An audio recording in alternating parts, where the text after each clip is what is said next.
Oke, balik lagi di channel YouTube aku yang jarang upload ini. Nggak tahu kenapa, ya aku sibuk. Nggak sibuk. Jadi emang sering nunda-nunda, astagfirullah. Itu salah satu yang tidak boleh dicontoh, teman-teman. Nggak usah nunda-nunda waktu. Nunda-nunda apapun itu. Di sini aku mau sedikit cerita, soalnya banyak banget teman-teman yang ceritain awal mula masuk ke dunia fotografi itu gimana. Oke, aku bahas di sini aja ya teman-teman di YouTube. Soalnya kalau di Instagram itu 1 menit kurang. Jadi kan lebih enak kayak gini. Aku bisa ngobrol leluasa ke teman-teman semuanya. Tapi jangan dibawa serius ya. Santai aja. Ini kan kayak kamu lagi nonton aku dan aku juga lagi ngeliatin kamu. Aku cerita ke kamu. Jadi udah, kamu teman aku cerita layaknya teman. Jadi anggap aja aku teman kamu, oke? Anggap jadi adik kamu, atau aku kan umurnya 18, kalau aku di bawah kamu ya udah anggap aja aku adik kamu yang cerita ke kamu, atau kamu yang di umurnya di bawah aku, ya udah aku sebagai masmu juga nggak apa-apa.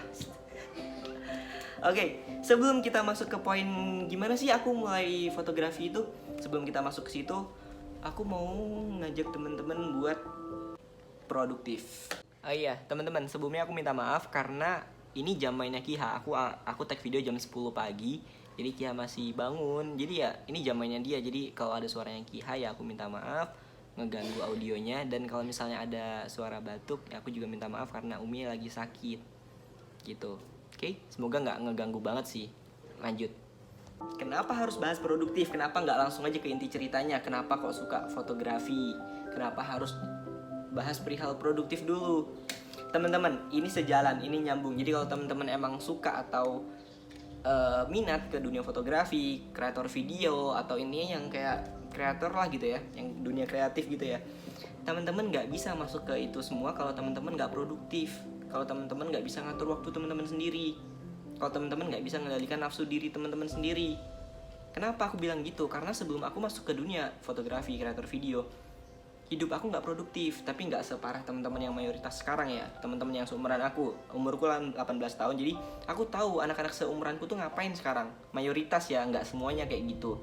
Tapi mayoritasnya, masa iya anak muda bangun tidur, makan, habis itu main, habis itu apa ya, nggak produktif. Sore main, terus malamnya dia begadang sama teman-temannya, main game sampai fajar, terus bangun lagi nanti tuh jam 12 siang. Itu tuh nggak produktif banget. Itu anak cowok apalagi kan, jangan kayak gitu teman-teman. Kita sebagai anak cowok, anak laki-laki, anak muda harus punya gebrakan, harus produktif, harus bisa ngatur waktu, harus bisa nahan hawa nafsu, maaf. Jadi itu perlu, mengendalikan diri itu perlu teman-teman sebelum masuk ke dunia fotografi. Jadi nggak bisa kalau teman-teman hidupnya cuman kebiasaan gitu-gitu aja, kebiasaan suka nunda-nunda, kebiasaan nggak punya semangat, nggak punya gairah hidup. Teman-teman di dunia seperti ini tersingkirkan, nggak dipakai karena teman-teman seperti itu. Jadi sebelum masuk ke dunia fotografi, yuk kita ubah bareng-bareng gimana caranya biar bisa produktif, biar bisa semangat hidupnya tuh ada loh. Gimana caranya? Yuk langsung ke poinnya. Oke, di sini kita korek. Inti permasalahannya kita nggak bisa produktif tuh apa teman-teman? Jawabannya cuma satu, dan itu aku sadar. Aku kemarin tuh ada di satu titik yang dimana aku tuh mikir gini, apa yang bikin aku kayak, kau nggak produktif sih? Aku kok hidupnya cuma gini-gini aja, lempeng, nggak ada gairah hidup, nggak ada semangat hidup. Apa sih sebenarnya? Aku nyari masalah itu teman-teman. Aku pernah ada di satu titik itu, dan aku nemuin jawabannya. Apa itu? Target atau tujuan hidup. Di situ aku masih belum punya. Di situ aku masih belum punya kayak gini nih, aku belum punya kayak gini. Maksudnya jadwal aku ngapain aja, terus target-target aku apa aja, itu aku belum pernah bikin karena aku di situ nggak punya tujuan hidup, nggak punya target yang mau dikejar. Jadi ya udah, hidupnya berasa kayak teman-teman masih di zona nyaman kan, teman-teman masih kayak apa-apa dikasih orang tua, saku dan lain sebagainya. Teman-teman masih dari orang tua kan. Aku kemarin pas almarhum Abi meninggal tuh bener-bener kayak kaget, bener-bener kayak semua harus sendiri. Aku keluar kota, ke kota Bogor, itu aku harus sendiri. Beda lagi udah. Yuk teman-teman, jadi jangan sampai kayak aku kemarin. Aku kaget, bener-bener kayak, oh ini toh kehidupan, oh seberat ini toh kehidupan. Ya nggak berat sih, lebay banget. Jadi intinya kayak gitu teman-teman, jangan sampai kayak gitu ya. Nah, sebelumnya yuk kita keluar dulu dari zona nyaman. Aku tahu teman-teman sekarang lagi nyaman-nyamannya, masih ada orang tua. Tapi aku cuma mau ngingetin, orang tua kita itu Allah yang punya, dan Allah bakal nyabut setiap yang Allah kasih ke hambanya. Jadi Allah bakal nyabut orang tua kita juga. Dan zona nyaman tuh bakal hilang teman-teman. Jadi aku mau ngajak teman-teman semuanya buat yuklah jangan ngandalin apa yang orang tua punya. Kita sebagai anak muda harus punya gebrakan, harus punya karya sendiri. Itu loh poinnya tuh itu, kita harus punya karya sendiri gitu loh. Nah, kalau udah keluar dari zona nyaman tersebut, tinggal apa selanjutnya biar kita bisa produktif? Kita lihat. Yang pertama, teman-teman harus tahu, harus kenal sama diri teman-teman sendiri. Masa ya kita nggak kenal sama diri teman-teman sendiri? Maksudnya tuh gini, kita harus tahu yang bisa kita lakuin tuh apa sih? Keahlian yang kita punya itu apa sih? Itu dia. Contohnya gini, aku ngambil contoh diriku sendiri ya. Aku ngambil foto karena aku punya kemampuan, intinya aku paham kamera. Aku suka kamera. Kenapa aku lebih suka kamera? Karena foto tuh buat aku tuh bukan sekedar foto. Jadi foto tuh bisa menyetopkan, jadi apa sih bahasanya, jadi kayak bisa ngestop satu waktu yang dimana bisa aku abadikan, bisa dijadikan sejarah gitu teman-teman. Jadi ada satu momen aku cepret fotonya tuh bisa aku abadikan sampai tahun-tahun berikutnya. Nah itu makanya itu aku suka foto, suka video karena bisa ngehentikan waktu sejenak itu loh. Jadi bisa diabadikan. Nah itu buat aku foto kayak gitu. Intinya aku punya kemampuan di bidang fotografi dan aku nyadarin itu teman-teman. Terus yang kedua, aku punya kelebihan bisa nge-speak, bisa bicara kayak gini. Alhamdulillah Allah ngasih kemudahan aku dalam berbicara di depan kamera seperti ini. Ini suatu kelebihan, makanya aku kayak oh iya aku punya kelebihan, aku punya bisa fotografi dan aku bisa ngomong speak up di depan kamera seperti ini. Ini kelebihan aku. Dan sekarang tugasnya teman-teman coba cek diri teman-teman sendiri, teman-teman ngaca, cari kaca ya. Terus teman-teman lihat sejauh aku hidup sekarang apa sih yang aku punya, apa sih yang aku bisa lakuin. Itu tugas teman-teman yang pertama. Oke? Yang kedua, peluang di sekitar kita. Teman-teman harus ngelihat peluang di sekitar kita.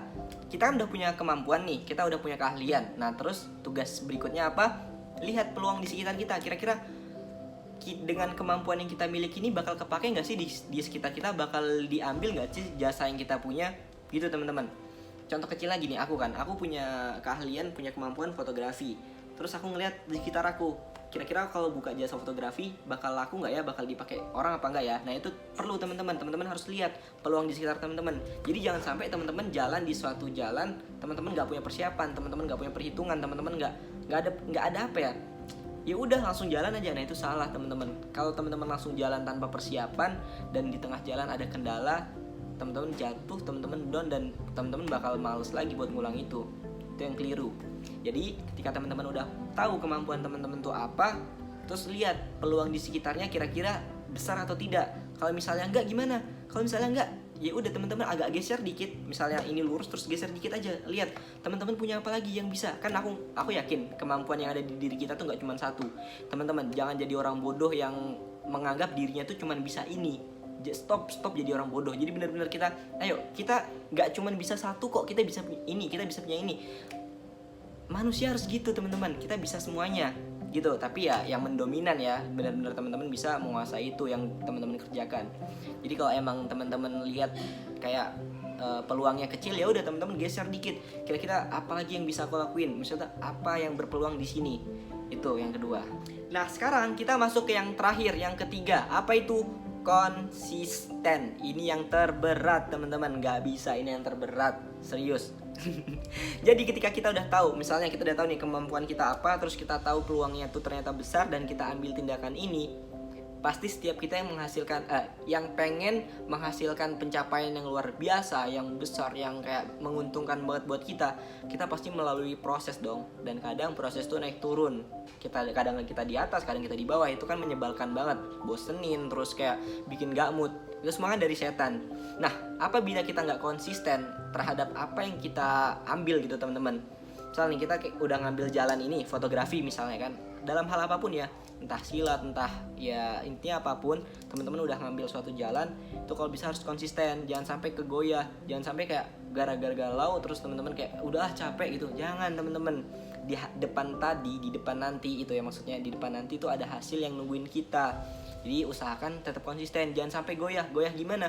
Ketika kita udah jalan lurus nih, udah sampai tengah, terus kita kayak kayaknya kalau ngerjain yang itu lebih enak deh, lebih hasilnya lebih gede gitu. Nah itu jangan teman-teman fokus dengan apa yang teman-teman ambil. Oke? Nah itu tadi perihal produktif, teman-teman semoga bisa ya. Ini produktifnya bukan perihal yang kayak sehari-hari kayak kita harus membersihin kamar, itu kewajiban teman-teman. Jadi aku nggak mau ngebahas itu. aku ngebahas perihal produktif ke arah pekerjaan. Nah, ketika teman-teman semuanya udah bisa itu semua, terus tinggal konsisten, tinggal ngejalanin. Terus yang terakhir tuh apa? Yang keempat ini ya tambahan lah ya. Yang keempat tuh teman-teman harus sabar dan tawakal. Oke? Ketika kita udah ikhtiar, kita udah berjuang berusaha buat mencapai hasil yang kita inginkan, sabar dan tawakal tuh perlu. Apa sabar? Sabar dalam hal ya dalam proses tadi itu sabar tuh perlu. Terus tawakal buat apa tawakal? Ya kita harus berserah diri. Kita hidup di dunia tuh nggak kayak ini loh, aku punya diriku yang kuat, aku bisa ngelakuin ngelakuin semuanya sendirian. Tidak ada teman-teman. Kita harus pasrahkan semuanya ke Allah. Jadi ketika kita udah usaha, ya udah tawakal, kita serahkan ke Allah. Gimana nanti hasilnya? Itu yang terpenting. Oke, langsung kita masuk ke cerita kenapa aku bisa masuk ke dunia fotografi. Epic. Oke, langsung masuk ke cerita kenapa sih aku kok bisa masuk di dunia fotografi, khususnya di wedding. Nah, di sini mungkin ngebahas kamera dulu ya. Kamera pertama yang aku pakai itu kamera Nikon D5500 dengan lensa kit, lensa bawaan. Aku pakai ini buat wedding, itu buat pertama banget. Nah, ini juga aku hasil apa? Hasil minjam, teman-teman. Jadi nggak ada alasan buat teman-teman nggak masuk fotografi itu karena nggak punya kamera. Nggak, teman-teman bisa nyewa, bisa minjam. Itu semua tergantung kita mau apa enggak. Ini aku pinjem dari mas pupu aku, beliau lagi di Korea. Ini punya dia, ditinggal di rumah. Terus ya udah, dari aku bilang kan, mas daripada kamera kamu nganggur nggak kepake terus rusak, mending aku bawa dulu. Jadi aku jaga sekalian aku pakai gitu kan. Jadi di awal-awal aku pakai ini teman-teman.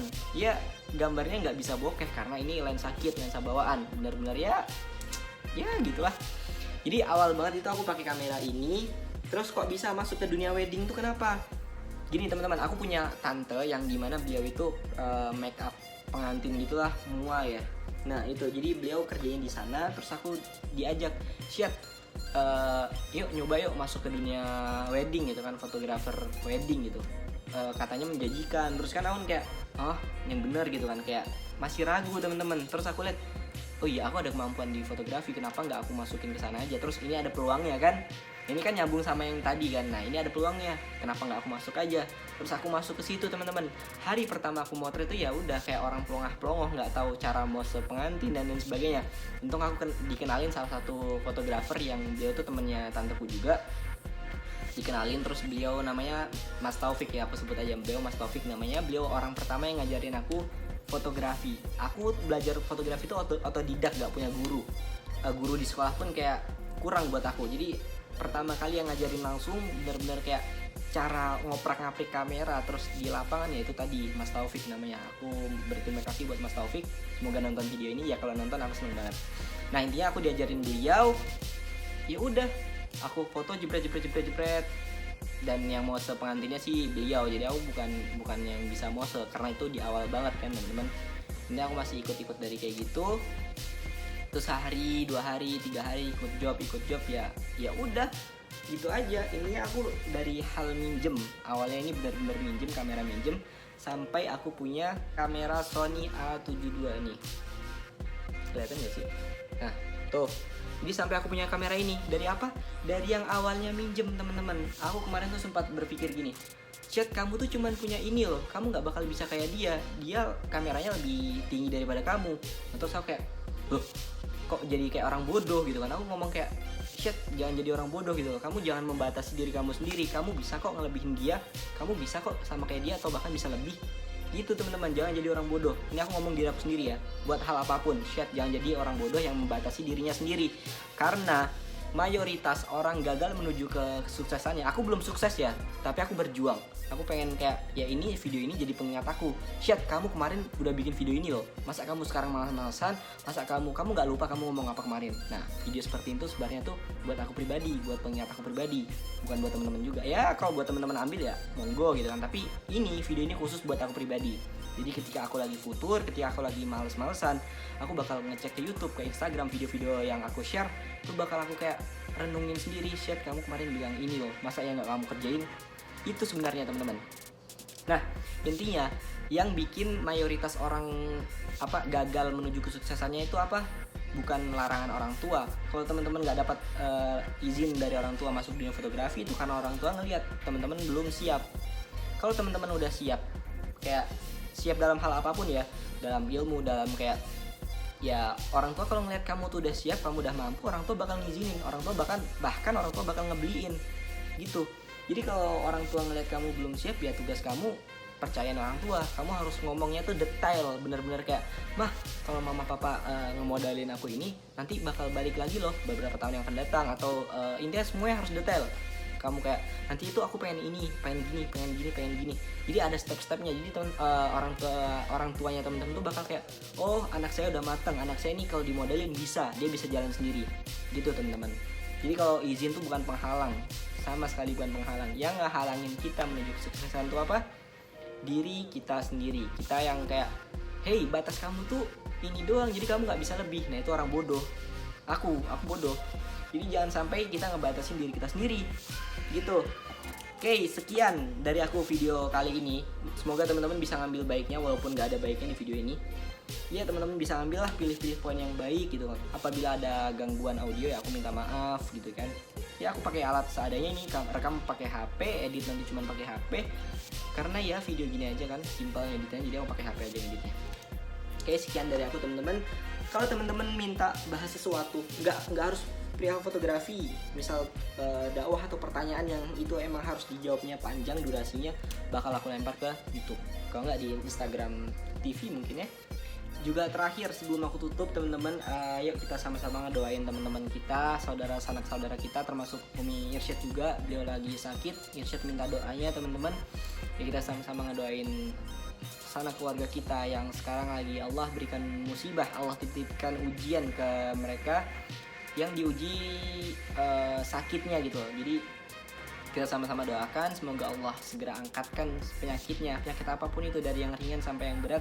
Semoga Allah angkat penyakitnya, semoga Allah berikan kesehatan kembali, dan semoga dengan sakit yang Allah titipkan ke mereka, Allah mengampuni segala dosa mereka teman-teman. Ya kita sama-sama doain mereka.